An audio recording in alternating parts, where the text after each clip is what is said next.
ದಿನಾಂಕ 11/8/2026 ವಾರ ಮಂಗಳವಾರ. ನಾನು ಹೇಳುತ್ತಿರುವುದು ಬೆಳವಡಿ ಮಲ್ಲಮ್ಮ.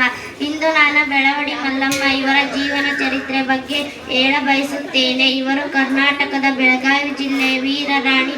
ಮರಾಠರ ವಿರುದ್ಧ ಹೋರಾಡಲು ಮಹಿಳಾ ಸೇನೆಯನ್ನು ಸಂಘಟಿಸಿದ ಮೊದಲ ಮಹಿಳೆ. ಪರಾಕ್ರಮಕ್ಕೆ ಇನ್ನೊಂದು ಹೆಸರಾದ ಬೆಳವಡಿಯ ರಾಣಿ ಮಲ್ಲಮ್ಮಾಜಿ ಎದ್ದು ಸೋದೆ ಮನೆತನ. ಸೋದೆಯ ರಾಜ ಮೊದಲಿಂಗ ನಾಯಕ ಈ ಗಣಪತಿಯೇ ಮಲ್ಲಮ್ಮಾಜಿ.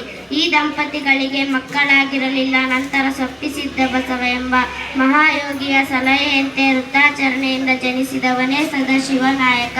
2 ವರ್ಷಗಳ ನಂತರ 1650ರಲ್ಲಿ ಮೊದಲಿಂಗ ದಂಪತಿಗೆ ಜನಿಸಿದ ಮಗುವೇ ಮಲ್ಲಮ್ಮಾಜಿ. ಲಾವಣ್ಯವತಿಯಾಗಿದ್ದ ಮಲ್ಲಮ್ಮ ಚಾಣಾಕ್ಷಳು, ಬುದ್ಧಿವಂತಿಯೂ ಆಗಿದ್ದಳಲ್ಲದೆ ಅದ್ಭುತ ಮಾತುಗಾರ್ತಿಯೂ ಆಗಿದ್ದಳು. ಇವಳು ಯುದ್ಧ ಕಲೆಗಳಲ್ಲಿ ನಿಪುಣಳಾಗಿದ್ದಳು.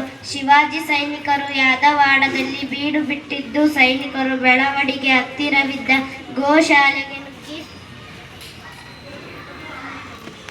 ಆಗ ಸಿಟ್ಟಿಗೆದ್ದ ಸೈನಿಕರು ಬೆಳವಡಿಯ ಗೋವುಗಳನ್ನು ಹೊತ್ತೊಯ್ಯುತ್ತಾರೆ. ಇದು ಬೆಳವಡಿಯ ರಾಣಿ ಮಲ್ಲಮ್ಮಾಜಿಯನ್ನು ಕೆರಳಿಸುತ್ತದೆ. ಏಕೆಂದರೆ ಹಿಂದೂಗಳಿಗೆ ಗೋವುಗಳೆಂದರೆ ಸಾಕ್ಷಾತ್ ಮಾತೆಯೇ ಸರಿ.